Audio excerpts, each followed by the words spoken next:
Hello friends, welcome to our channel. నమస్తే, బాగున్నారా? రేపు రేపు జరగబోయే ఎఫ్బిఓ అండ్ ఏబిఓ ఎగ్జామ్స్కి వన్స్ అగైన్ మన ఆస్పిరెంట్స్ అందరికి కూడా ఆల్ ది వెరీ బెస్ట్ అండి. జాగ్రత్తగా రాయండి. మీరు రాసే పరీక్షలో విజయం సాధిస్తారని నేను మనస్ఫూర్తిగా నమ్ముతున్నాను. ఆల్ ది వెరీ బెస్ట్ అండి. ఇక్కడ నాకు నిన్న నైట్ అప్లోడ్ చేసినటువంటి వీడియోకి అంటే ఓఎంఆర్ షీట్లో ఎలా మన మిస్టేక్స్ లేకుండా ఎగ్జామ్ రాయాలనేది వీడియోకి కొన్ని కామెంట్స్ వచ్చాయండి. వీటిలో 1 or 2 కామెంట్స్ కన్సిడరబుల్ కామెంట్స్ వచ్చాయి. అందుకోసం వాళ్ళకి రిప్లై ఇవ్వడానికి ఇది అందరికీ ఉపయోగపడుద్ది.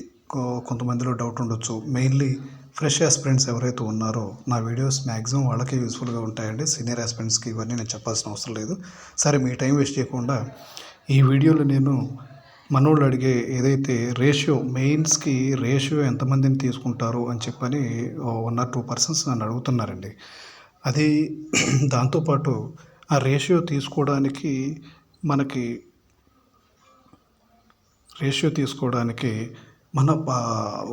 నోటిఫికేషన్లో ఎఫ్బిఓ ఆర్ ఎఫ్ఎస్ఓ నోటిఫికేషన్లో వాళ్ళు ఇచ్చిన నోటిఫికేషన్లో ఇచ్చిన లైన్స్ ఏంటి, దాని ప్రకారం వాళ్ళు ఖచ్చితంగా ఫాలో అవుతారు కాబట్టి నోటిఫికేషన్ ఇచ్చిన దాన్ని అది కూడా మీకు నేను నా మాటల ప్రకారమే చెప్పకుండా నా పాయింట్ ఆఫ్ వ్యూలో కాకుండా మీకు ప్రూఫ్స్ చూపిస్తాను, నేను ఎక్స్ప్లెయిన్ చేస్తాను. సరే, ఇక్కడ 1 or 2 కామెంట్స్ మనోడు అడిగిన ఒకసారి చదివి నేను మీకు ఎక్స్ప్లెనేషన్ ఇస్తానండి. మెయిన్లీ వీళ్ళు అడిగింది ఏంటంటే రేషియో గురించి. రేషియో అనేది నోటిఫికేషన్లో మెన్షన్ చేస్తారండి. నోటిఫికేషన్లో మెన్షన్ చేస్తారు. వాళ్ళకి డిస్క్రిషనరీ పవర్స్ ఉంటాయి. ఏపీపీఎస్సి వాళ్ళకి, కమిషన్ వాళ్ళకి పవర్స్ ఉంటాయి. ఆ పవర్స్ ప్రకారం వాళ్ళు ప్రిలిమ్స్ నుంచి మెయిన్స్కి ఎంతమందిని సెలెక్ట్ చేయాలి, ఎంతమందిని అలౌ చేయాలి అనేది వాళ్ళు డిసిషన్ తీసుకుంటారు. ఆ విషయం నేను మీకు ఇప్పుడు చూపిస్తాను, ఓకేనా? తర్వాత సార్ మెయిన్స్ ఎగ్జామ్కి 1:12 ఎంతమందిని తీస్తారు, 1:12నా 15నా లేదంటే 1:2నా 3నా అనేది ఏపీపీఎస్సి వాళ్ళకి డెసిషన్ ప్రకారం ఉంటుంది. ఆల్రెడీ చెప్పాను కదా. సరే, ఓఎంఆర్ షీట్లో కొన్ని క్వశ్చన్స్కి నువ్వు ఆన్సర్ చేయలేదుగా, దానికి 1/3 నెగిటివ్ మార్క్స్ పోతాయా? ఎస్, ఇక్కడ మంచి క్వశ్చన్ అండి. మనం ఏవైతే క్వశ్చన్స్ని నేను ఎక్స్ప్లెయిన్ చేసిన వీడియోలో కొన్ని క్వశ్చన్స్కి వదిలేయండి అని చెప్పని అన్నా కదా. తెలియని క్వశ్చన్స్ వదిలేయటమే మంచిదండి. ఎందుకంటే 1/3 నెగిటివ్ మార్క్ ఉంటుంది. గుర్తుపెట్టుకోండి, ఇది కానిస్టేబుల్ ఎగ్జామ్ లాగా క్వశ్చన్స్ అన్నిటినీ కూడా మనం అటెంప్ట్ చేసి వస్తే మన క్యాస్ట్ బేస్ చేసుకొని, కమ్యూనిటీ బీట్ చేసుకొని మనకి పర్సంటేజ్ క్వాలిఫైయింగ్ మార్క్స్ని దాటేస్తే మనం క్వాలిఫై అయిపోతాం, మెయిన్స్ రాసుకోవచ్చు, ఈవెంట్స్కి వెళ్ళొచ్చు అని చెప్పని ఆలోచించుకుంటూ ఉంటే అది తప్పండి. ఇక్కడ ఏం చేస్తున్నారంటే ఒక్కో క్వశ్చన్కి మనకి 1/3 నెగిటివ్ మార్క్స్ ఉంటాయి.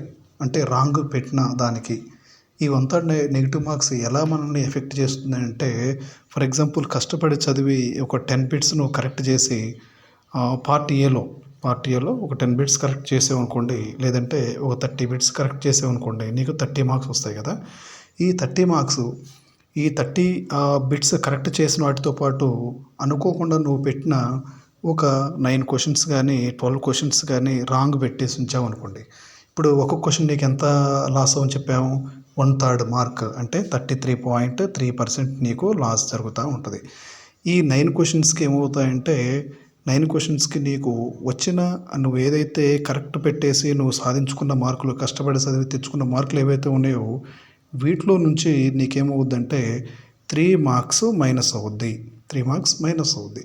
అదే 12 క్వశ్చన్స్ ఒకవేళ నువ్వు రాంగ్ పెట్టుంటే ఈ 30 క్వశ్చన్స్లో నీకు లాస్ సైజ్ వచ్చేసి 4 మార్క్స్ నువ్వు లాస్ అవుతావు. అప్పుడు నీకు 30లో నీకు 3 కానీ 4 కానీ నెగిటివ్ పెట్టినప్పుడు నెగిటివ్ మార్క్స్ కింద నీకు 3 కానీ 4 మార్క్స్ లాస్ అవుతప్పుడు ఏమవుద్దంటే 27 లేదా 26 మార్క్స్ వస్తాయి. సో కష్టపడి సాధించుకున్న మార్క్స్ పోతాయి. మనకు తెలుసు కదా, నిన్న మొన్నే వచ్చిన పోలీస్ కానిస్టేబుల్ అండ్ డిఎస్సిలో మెరిట్ లిస్ట్ చూసాం. ఎలా ఉన్నాయంటే డెసిమల్స్లోనే మనకి 0.001 తేడాతో కూడా, 0.004 తేడాతో కూడా మార్క్స్ ర్యాంక్ లాస్ అయిన వాళ్ళు చాలామంది ఉన్నారండి. డిఎస్సి మీరు మెరిట్ లిస్ట్ ఒకటి డౌన్లోడ్ చేసుకొని అబ్జర్వ్ చేయండి, మీకు క్లారిటీ వచ్చుద్ది. సో ఇలాంటిది 3 or 4 మార్క్స్ మనం లాస్ అవ్వడం అంటే మెరిట్ లిస్ట్లో ఎక్కడో ఉంటామండి. ఆ విషయాన్ని గుర్తుపెట్టుకోండి. మనకి వదిలేసిన క్వశ్చన్స్కి ఎప్పుడూ కూడా మార్క్స్ అయితే ఉండవు. మనకి యాడ్ అవ్వటానికి లేదు, తీసివేయడానికి కూడా అవకాశం లేదు. వదిలేస్తే దాన్ని ఎవరు కూడా కన్సిడర్ చేయరండి. వదిలేసావంటే నువ్వు ఓఎంఆర్ షీట్లో బబుల్ చేయవు కదా ఆ క్వశ్చన్ దగ్గర బబుల్ చేయనప్పుడు నీకు రైట్ కానీ రాంగ్ కానీ అవ్వడానికి ఛాన్సెస్ లేవు. ఓకేనా? వదిలేసిన మార్క్స్కి నీకు లాభం కానీ నష్టం కానీ ఏమీ కూడా ఉండవు. ఓకేనా? ఇవి ఈ సిస్టర్ కామెంట్ చేశారు, తనకి నేను రిప్లై ఇచ్చాండి. మళ్ళీ ప్రిలిమ్స్ రేషియో ఎంత బ్రో అని అడిగారు. అని చెప్పే కదా, ప్రిలిమ్స్ నుంచి మెయిన్స్కి నేను ఇప్పుడు చూపిస్తా. అది ఏపీపీఎస్సీ వారు తీసుకుంటారు. సార్ 150 మార్క్స్కి అన్నీ అటెంప్ట్ చేయాలా లేక వచ్చినవి చేయాలా? ఇప్పుడే చెప్పే కదండి, మీరు వచ్చినవి కష్టపడి చదివి మీ మైండ్లో డ్యామ్ షూర్గా ఎగ్జాక్ట్ ఇదే ఆన్సర్ అని 100% గ్యారంటీ ఉన్న బిట్స్ మాత్రం మీరు అటెంప్ట్ ఇవ్వండి. లేదు 50-50 ఛాన్సెస్ ఉంటాయి. ఇదా అదా అనే కన్ఫ్యూజన్లో 4 ఆప్షన్స్లో ఏం చేస్తామంటే 2 ఎలిమినేట్ చేయగలం. ఈ 2 వీటిలో ఉంటుంది మనకి కన్ఫ్యూజను. ఇదా అంటే ఐ మీన్ సిఆర్డి అని లేదంటే బిఆర్డి అని మనం కన్ఫ్యూజన్లో ఉన్నప్పుడు ఏం చేస్తామంటే వదిలేయటానికి ప్రయత్నం చేయండి. ఓకేనా? కన్ఫ్యూజన్లో ఉన్నవి మ్యాక్సిమం కరెక్ట్ అయ్యే ఛాన్సెస్ లేవు. లక్కీ పర్సన్స్కి ఎప్పుడో కరెక్ట్ అవుతుంది, కానీ నెగిటివ్ మార్క్స్ ఉన్న ఈ ఎగ్జామ్స్లో లక్ మీద ఇప్పుడు కూడా డిపెండ్ అవ్వద్దండి. ఎప్పుడు కూడా డిపెండ్ అవ్వద్దు. మీకు ఇక్కడ ఎగ్జాంపుల్ చెబుతాను. 150 మార్క్స్ 150 మార్క్స్ ఎగ్జామ్కి గ్రూప్ టూ 2024 నోటిఫికేషన్లో ప్రిలిమ్స్లో ఎన్ని క్వాలిఫైయింగ్ మార్క్స్ ఎంతో తెలుసండి? 18.8 మార్క్స్గా డిసైడ్ చేశారు. అంటే నీకు ఎగ్జాక్ట్గా తెలిసిన క్వశ్చన్స్ 18 పెట్టొచ్చినా కానీ నువ్వు మెయిన్స్ రాసే వాళ్ళ కోసం మెయిన్స్ ఎగ్జామ్కి నువ్వు సెలెక్ట్ అవుతావు. అంటే అప్పుడు అలా జరిగింది. సో ఒక్కోసారి మనకేమవుద్దంటే ఎగ్జామ్ డిఫికల్ట్గా వచ్చి ఈ కట్ ఆఫ్ ఈ రేంజ్కి పడిపోయే ఛాన్సెస్ ఉంటాయి. నేను చెప్పా కదా అని నువ్వు వదిలేయమన్నావనే వదిలేసాం, లేదంటే అన్నీ పెట్టి వచ్చినా నాకు 30 మార్క్స్ వచ్చాయి, ఈరోజు 30 మార్క్స్ కట్ ఆఫ్ అయిందని నన్ను ఎవరో తిట్టుకోవద్దండి. నేను చేసే వీడియోలో నుంచి మీకు డౌట్ వస్తున్నాయంటే ఒక్కోసారి నాకు బాధ కూడా వేస్తుంది, నవ్వొస్తుంది. నేను చెప్పాను, మీరు మీ టాలెంట్ని మీకు 100% డ్యామ్ షూర్ తెలుసుంటే అటెంప్ట్ ఇవ్వండి. వద్దండి, తెలియని పక్షంలో మీరు అటెంప్ట్ చేయొద్దు. ఎందుకంటే 1/3 మార్క్ నువ్వు నష్టపోతావు. దీన్ని బేస్ చేసుకునే చెబుతున్నా తప్ప నీకు వచ్చే మార్క్స్ అడ్డుకోవటానికి నేనైతే ఎట్టి పరిస్థితుల్లో ప్రయత్నం చేయను. ఫ్రెష్ ఆస్పిరెంట్స్కి ఇవి డౌట్స్ ఉంటాయి కాబట్టి వాళ్ళు నష్టపోకూడదని ఈ వీడియో వేస్తానండి. ఎంత బిజీగా ఎంత సిన్సియర్గా ఈ టైంలో రివిజన్ చేస్తూ ఉంటారో నాకు తెలుసు. అయినా కానీ ఇటువంటి డౌట్స్ తోటి మనోడు పెట్టినట్టు అడిగినట్టు 150 అన్నీ అటెంప్ట్ ఇవ్వాలా అని అడిగినప్పుడు అతనికి ఆన్సర్ తెలియలేదు అనుకోండి, అతను వెళ్ళిపోయి రేపు 150 అటెంప్ట్ ఇచ్చి నష్టపోతే ఏమవుతాడంటే, వీడికి ఆ రోజు నేను క్వశ్చన్ చేశాను, వీడు నాకు రిప్లై ఇవ్వలేదు, వీడి వల్లే నష్టపోయిన, ఆ రోజు కూడా నన్నే తిట్టుకుంటాడు. సో దాని గురించి నేను ఎవరైనా అతనితో పాటు 1 or 2% బెనిఫిట్ అవుతారని చెబుతానండి. మీకు వచ్చిన క్వశ్చన్స్ 100% గ్యారంటీ అనుకున్న క్వశ్చన్స్ మాత్రమే మీరు అటెంప్ట్ ఇవ్వండి. 50-50 ఛాన్సెస్ ఉన్నవి అటెంప్ట్ ఇవ్వద్దు. ఒకవేళ మీకు 90-10 ఇలా ఛాన్సెస్ ఉన్నాయనుకోండి, 90% కరెక్ట్ అనే ఉంది, ఎక్కడో ఒక చిన్న పాయింట్లో ఇది కాకపోవచ్చేమో అని డౌట్గా ఉన్నప్పుడు ఏం చేస్తారంటే దీన్ని అటెంప్ట్ చేయడానికి ట్రై చేయండి. ఎగ్జాంపుల్ కొన్ని ఇయర్స్కి సంబంధించిన క్వశ్చన్స్ చూసుకున్నాం అనుకోండి. 1857 ఉంది కదా, 1857 లేదంటే 1757, ఇలా 1947, ఇలా కొన్ని ఏదన్నా 1837 ఇలా ఇచ్చారనుకోండి. దీనిలో ప్లాసీ యుద్ధం ఎప్పుడు జరిగింది అని అడిగాడు అనుకోండి, మనకు తెలుసు ప్లాసీ యుద్ధం అనేది వీటిలో 1947 అనేది మనకు తెలుసు, ఇది మనకి ఇండిపెండెన్స్ వచ్చిందని. 1857 వచ్చేసి ఈ సిపాయిల తిరుగుబాటు అని అంటాం కదా, ఇది ఉంటుంది ఇంగ్లీష్ మీడియంలో. ఇకపోతే 1837 లేదంటే 1757, ఇక్కడ నీకు 57లోనే ఉంటుంది అనేది ఒక ఐడియా ఉంది. 57లోనే ఉంటుంది అని ఒక ఐడియా ఉన్నప్పుడు 1857 అనేది సిపాయిల తిరుగుబాటు, 47 అయితే కాదు. సో ఒక 57 దీనికి వెళ్ళిపోయినప్పుడు ఇంకా 57లోనే నీకు డౌట్ ఉంది అనుకున్నప్పుడు ఏం చేస్తావంటే ప్లాసీ యుద్ధం 1757 అది ఫిక్స్ చేసుకో. ఇక 1837 అని వచ్చేసి ఎలిమినేషన్లో పోద్ది. ఇది 90 అండ్ 10% సంబంధించిన క్వశ్చన్ అనమాట. ఇలాంటివి నీకేమైనా డౌట్ఫుల్గా 90% మ్యాక్సిమం ఇదే అని చెప్పని అనుకున్నప్పుడు మీరు ఆ కన్ఫ్యూజన్ లేకుండా ఆ క్వశ్చన్ అటెంప్ట్ చేసుకోవచ్చు. ఇంకోటి చూద్దాం. ఇది ఇయర్స్ దగ్గరే ఎక్కువ మనం రాంగ్ చేసే ఛాన్సెస్ ఉన్నాయి కాబట్టి 1991 ఎకనామిక్ రిఫార్మ్స్ ఉన్నాయి కదా, 1991, 1992, 1993, 1990 చూసారా, అన్ని 90స్లోనే ఇచ్చాడు. మరి 1నా 2నా 3నా లేదంటే 90సా అని చెప్పని ఇక్కడ కన్ఫ్యూజన్ స్ట్రాంగ్గా ఉంది. ఎగ్జాక్ట్ నీకు గుర్తులేదు.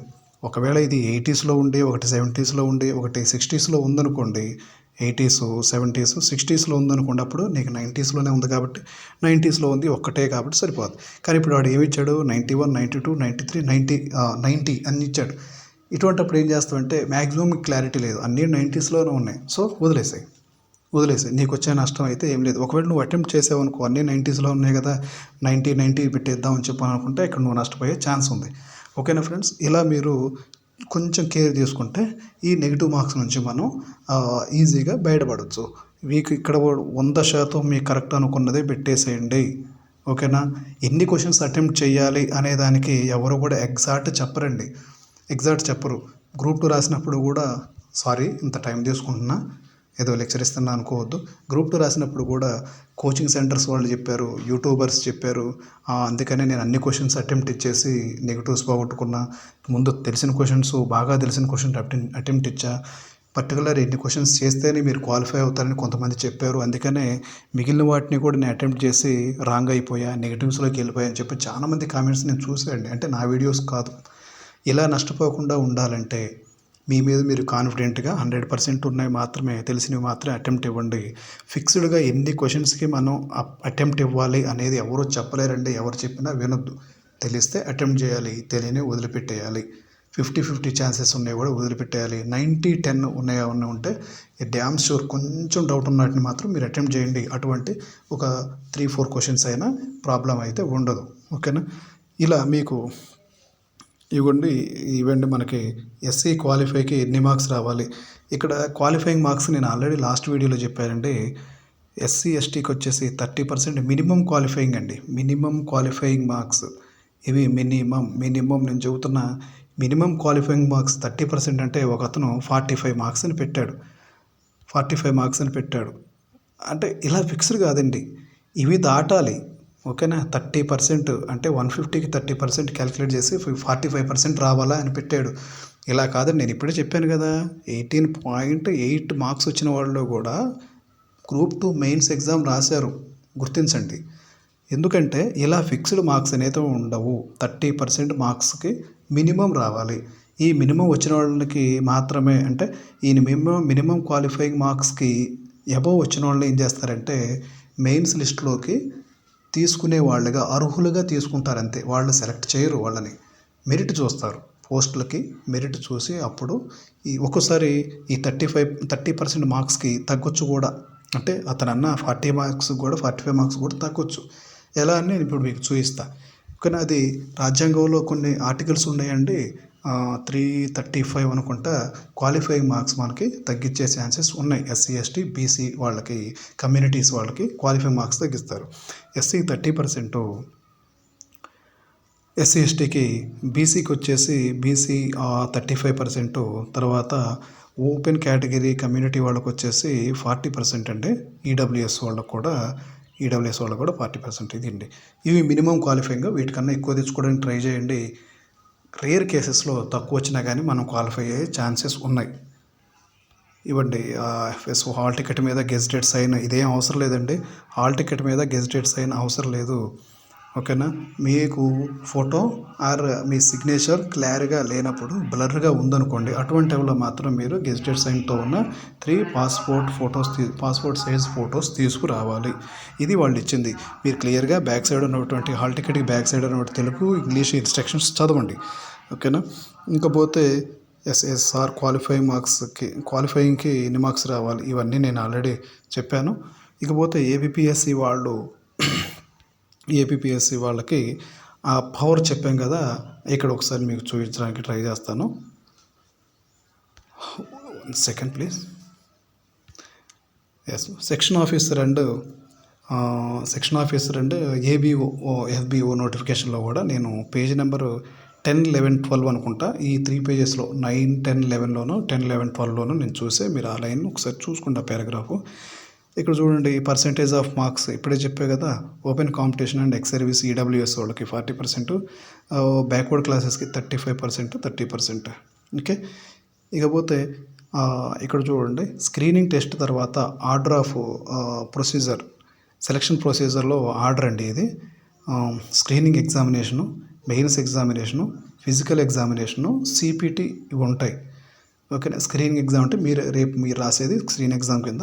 మెయిన్స్ ఎగ్జామ్ ఉందో చూసారా, స్క్రీనింగ్ ఎగ్జామ్ సెలెక్ట్ అయిన వాళ్ళని మెయిన్స్కి కొంత రేషియో తీసుకొని మెయిన్స్ ఎగ్జామ్స్కి కాల్ చేస్తారండి, మెయిన్స్ ఎగ్జామ్ కండక్ట్ చేస్తారు. ఆ తర్వాత మెయిన్స్ ఎగ్జామ్ నుంచి ఫిజికల్ ఎగ్జామినేషన్ అంటే చెప్పాం కదా, walking test and medical test ఉంటాయి, వీటికి పిలుస్తారు. ఆ తర్వాత సిపిటి, కంప్యూటర్ ప్రొఫిషియన్సీ టెస్ట్, ఇది ఆర్డర్.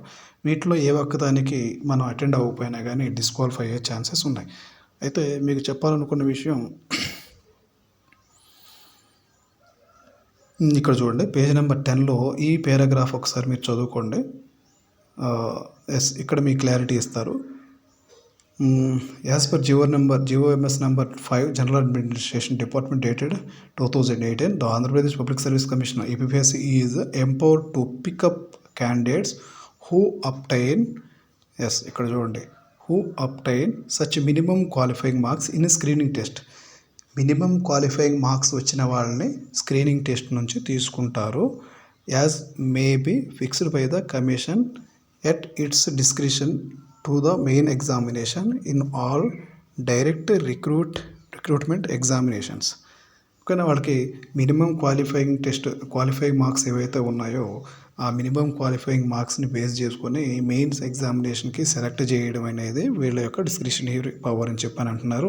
తర్వాత the APPSC is further permitted to select candidates belonging to the scheduled caste and SC, scheduled tribes or ST, backward classes BC for main examination by commission is of the opinion that sufficient number candidates from these communities are not likely to be eligible. అంటే ఇక్కడ mains ఎగ్జామ్కి సరిపడా వేకెన్సీస్కి సరిపడా mains ఎగ్జామ్స్కి వీళ్ళు select అవ్వని పక్షంలో వీళ్ళు ఏం చేస్తారంటే, ఇక్కడ చూడండి, ఒక్కోసారి ఎలిజిబుల్ ఫర్ ది ఇక్కడ చూడండి, class main applying relaxed standards. ఆ స్టాండర్డ్స్ ఏవైతే ఉన్నాయో ఆ స్టాండర్డ్స్ని వీళ్ళు రిలాక్సేషన్ తగ్గించే ఛాన్సెస్ కూడా ఉన్నాయి. అదే ఈ పాయింట్ మీరు ఒకసారి క్లియర్గా చదువుకోండి. నేను మీనింగ్ఫుల్గా చెప్పినట్లేను, ఈ పాయింట్లో ఉన్న మీనింగ్ అయితే అదండి. ఎలా అంటే మినిమం క్వాలిఫైయింగ్ వచ్చిన మార్క్స్ వచ్చిన వాళ్ళే ఫస్ట్ ఇనిషియల్గా కన్సిడర్ చేస్తారు. ఒకవేళ నెంబర్ ఆఫ్ పోస్ట్కి వాళ్ళు అనుకున్న రేషియో, ఫిక్స్డ్ రేషియో 1:1 కానీ 1:2, 1:10, 12, 15 అనేది ఎంతమందికి అయితే అవకాశం ఇస్తారో అది వాళ్ళకి డిస్క్రిషనరీ పవరు. అంతమంది కనుక ఈ క్వాలిఫైయింగ్ మార్క్స్ వచ్చిన వాళ్ళలో సరిపడా లేకపోతే అప్పుడు క్వాలిఫైయింగ్ మార్క్స్కి తక్కువ వచ్చిన వాళ్ళని కూడా, అంటే క్వాలిఫైయింగ్ మార్క్స్ని ఇంకొంచెం డిక్రీజ్ చేయడానికి లేదంటే కట్ ఆఫ్ మార్క్స్ని తగ్గించడానికి కూడా అవకాశం ఉంది. ఫర్ ఎగ్జాంపుల్ 1 పోస్ట్కి 10 మెంబర్స్ని తీసుకోవాలి అనుకున్నారనుకోండి, క్వాలిఫైయింగ్ మార్క్స్ ప్రకారం చూసుకుంటే 1 పోస్ట్కి 8 మెంబర్సే వస్తున్నారు. 1 పోస్ట్కి 8 మెంబర్స్ వచ్చినప్పుడు వాళ్ళు ఏం చేస్తారంటే, ఈ క్వాలిఫైయింగ్ మార్క్స్ ఏదైతే కట్ ఆఫ్ ఉందో క్వాలిఫైయింగ్ మార్క్స్ ఈ కట్ ఆఫ్ మార్క్స్లో సరిపడా పోస్టులకి సరిపడా మెంబర్స్ లేనప్పుడు 8 మెంబర్సే ఉన్నారు కదా, వాళ్ళు 1:10 తీసుకోవాలనుకుంటే 8 మెంబర్సే ఉన్నారు. అటువంటి టైంలో వీళ్ళు ఏం చేస్తారంటే కట్ ఆఫ్ మార్క్స్ని తగ్గిస్తారు. ఓకేనా, క్వాలిఫైయింగ్ మార్క్స్ కూడా తగ్గించే తీసుకుంటారు. ఇదండి, ఇంతకన్నా ఎక్కువ టైం మీ టైం నేను వేస్ట్ చేయను. సో మీకు నా పాయింట్ అర్థమయ్యే ఉంటుంది. రేపు ఎగ్జామ్ బాగా రాయండి. Thank you very much. All the very best friends. Bye.